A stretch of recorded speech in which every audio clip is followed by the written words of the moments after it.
Good morning, everyone, and welcome to another broadcast from the Trumbull Public Schools.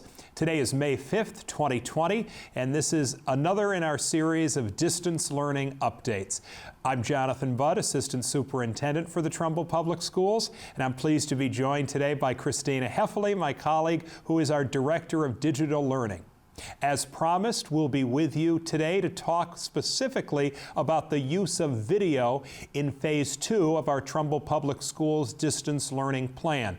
But before we get to that, I want to say that we are recording this again on May 5th, which is Teacher Appreciation Day, and we do want to thank all of our staff, but particularly our teachers, who are giving it their all and going truly above and beyond during distance learning. And I want to encourage the parents, families, students, and other community members, if you have an opportunity, take a moment, email a teacher in the Trumbull Public Schools and express your appreciation for all they are doing. I also want to point out that we just learned prior to taping this broadcast that per Governor Lamont, all public schools in the state of Connecticut will be closed for the remainder of this academic year. So our plan to involve video and distance learning makes even more sense. Before we talk about video and distance learning, though, we have a couple of other updates for you. And first, Christina, I'm wondering if you can talk about what this week's parent newsletters will accomplish. What they'll cover, they're all posted on our website, but you have new content every week. What's this week about? So this week will be the 6th edition of our parent newsletter. It comes out tomorrow, and we talk about a variety of different topics throughout the different grade levels. So some of the discussions in there is about using the read-write tools to help support reading and writing instruction and how your kids can use that tool. We talk a little bit about the WeVideo product that we're using and how that works to support instruction in the classroom. There'll be some tips at the secondary level for parents on how to support your child or make sure that your child can participate in the live video if their teacher chooses. And we also have some additional tools. We've highlighted some additional tools that really sort of help support students in navigating distance learning from home. Jonathan, can you give us a review a little bit about how we're handling report cards and grading? We have a broadcast from a couple of weeks ago where I was joined by Brian Rickard, our Hillcrest Middle School principal, and Mark Garino, our Trumbull High principal, to talk in great detail about our changes to report cards and assessment for this last part of this school year. So I would encourage people who want the details on that to go to our website, www.trumbleps.org, to go under our 2020 Distance Learning tab, and you'll see under Community Television Broadcasts a link to that broadcast as well as all of our others.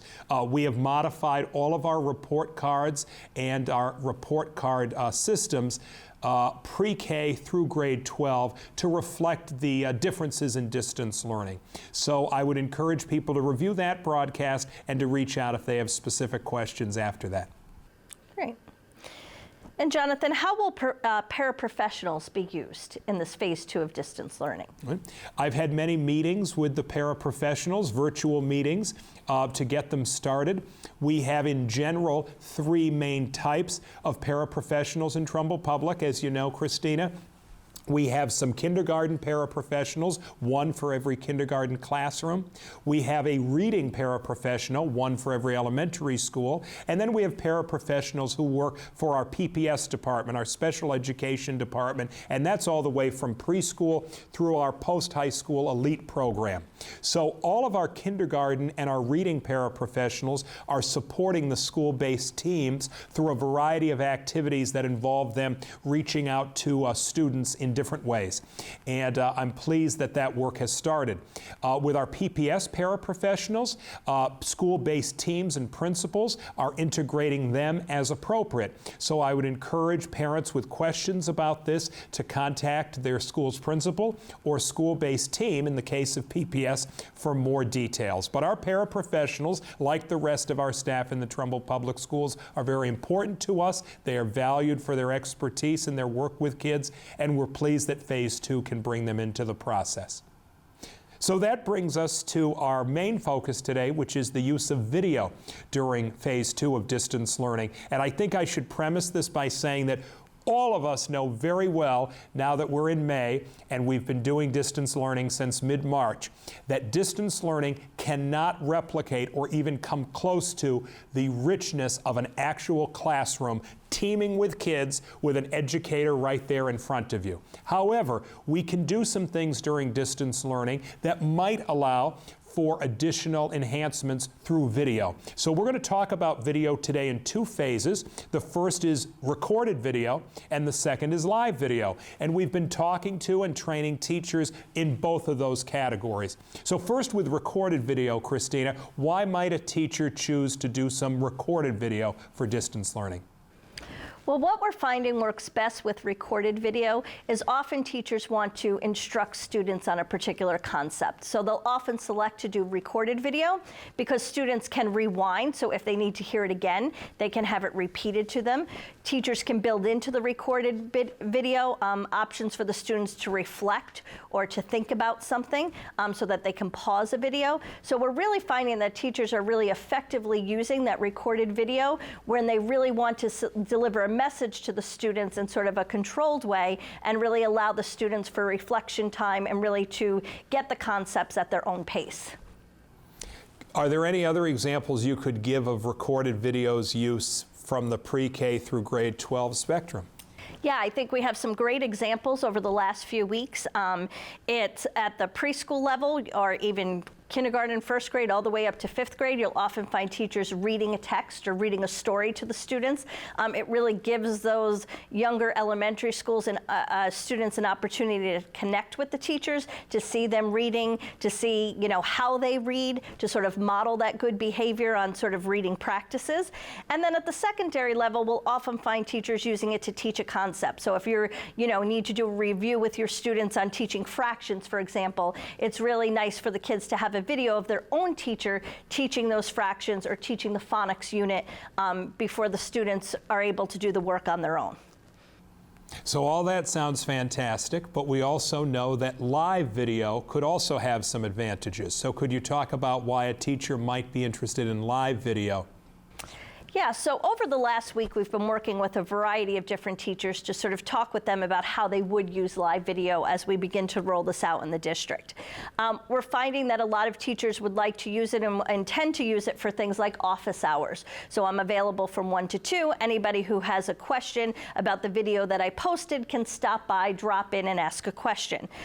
Teachers are also inclined to use it for things like small groups. So they might bring 3 or 4 students together at a particular time to work through a particular concept. We also have specialists, reading specialists, math specialists who will be doing intervention with students one-on-one in those types of environments, as well as a variety of special ed service providers who are also delivering those services one-on-one. We find that the one-on-one really facilitates the relationship between the teachers and students. We also find it to be tremendously valuable for social emotional learning. And kids just need time to connect with their teachers, to see the kids in their class, whether it's in a small group or larger group. So what we're finding is that the live video, we really will see teachers using that to kind of bring those relationships together and to bring those teachers and kids together in sort of meaningful ways. Any other examples of live video pre-K through 12 as it's starting to evolve for us? Yeah, I think we'll also see some of our secondary teachers who will be also using it to sort of teach a concept, again, to sort of give like a mini lesson to the students before they engage in particular activities. But really that building that relationship, bringing those classes together, teachers are excited to see their kids are excited to see their classmates and their teachers. Really just trying to make sure that everybody's connected, even though that we're in this sort of very virtual world right now. Great. Jonathan, can you tell us a little bit about the consent forms that will be going out regarding live video? Right. So any teacher who's going to be participating in live video for distance learning will be providing a district issued consent form to parents of students who may be participating. And any parent who wishes the live video to occur will need to email back the teacher that is acceptable. And the consent form has been developed with our legal counsel and basically assures that we have parents whose children participate in live video knowledgeable about the confidentiality that's required, the confidentiality that's required to protect each student participating, the student in your home and possibly the children in other homes, as well as the confidentiality of the teacher. So that is a consent form that will be sent. The parent will just email back, doesn't need to sign, but the email back is the consent that the parent affirms and will agree by that consent form. I want to stress that a parent or a student does not have to agree to participate in live video. If a parent or student reads the consent form and doesn't want to agree to it, that's fine. The live video activities are important to the learning, but they're not essential. So a student who doesn't choose to participate won't be penalized in any way. And if a parent has questions about the particulars of that consent form, the parent can reach out to the school's principals who have reviewed it with us or to my office. And are there any other student guidelines for live video?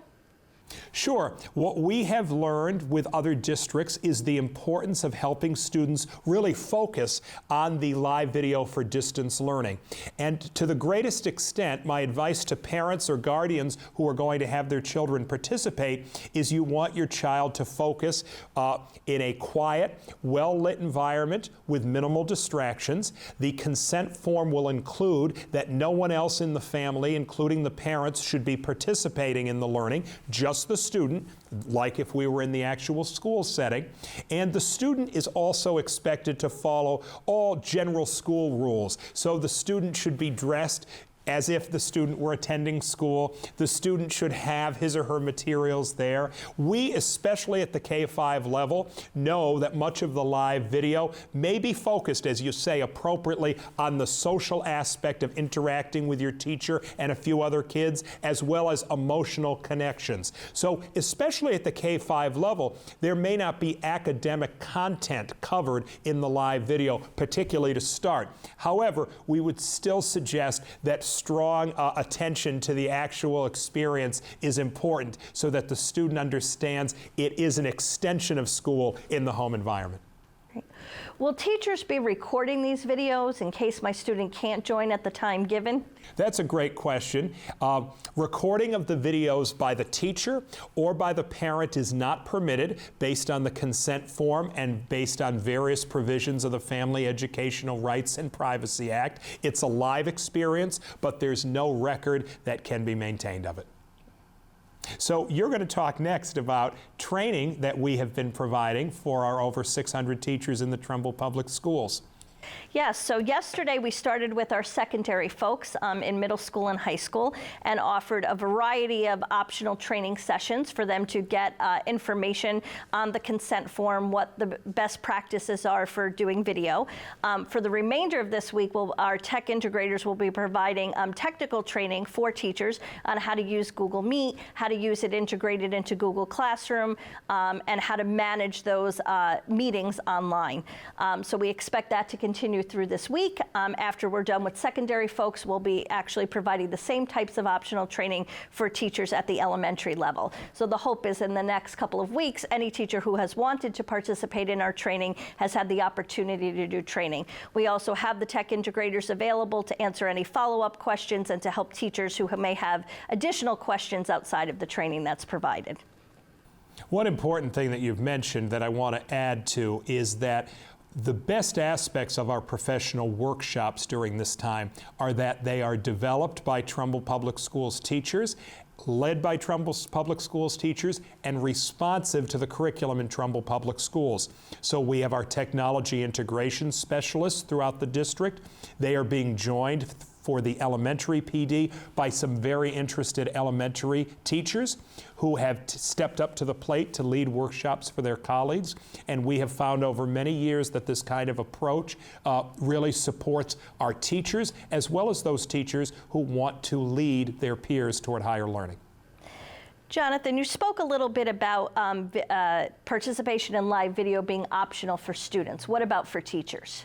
That's right. It's optional for our teachers to participate in recorded and live video, the same way that participation in the live video is optional for students and families. And it's basically the same reason, which is that our teachers are performing their job in a variety of family circumstances themselves. And mandated recorded and live video would not allow all of our teachers to participate at the high level that they're currently participating in. It's also the case that we have over 7,000 students and over 600 teachers in a wide array of instructional programs. And live video is a great and a best practice for many of them, but it may not be the best practice for some of those students and some of those teachers. So our goal is to train every teacher who's interested in this great technique and to help spread the word and to support those as they do integrate it in the best way possible. That concludes our discussion of recorded and live video in Phase 2 of our Trumbull Public Schools distance learning plan. I want to remind you that all the details of our distance learning plan are on our Trumbull Public Schools website, www.trumbleps.org. I want to also add to my comments before about the governor's recent closing of school for the rest of the year to say that parents will be receiving more information about typical end-of-the-year activities over the next week or so, and families of students in grade 12 will be receiving some more information as well as some surveys to fill out regarding what might be some final end-of-the-year activity options for those students and to get student and parent voice in that process. I want to conclude by stressing again that we could not do this distance learning in any way without the strong support of the community, the strong support of our families, and today especially the strong support of our teachers. So on this Teacher Appreciation Day nationwide, I think our entire community values even more than ever before the vital role that our teaching staff plays in the development of every student. We wish you health, we wish you safety, and we look forward to seeing you again soon. Thank you.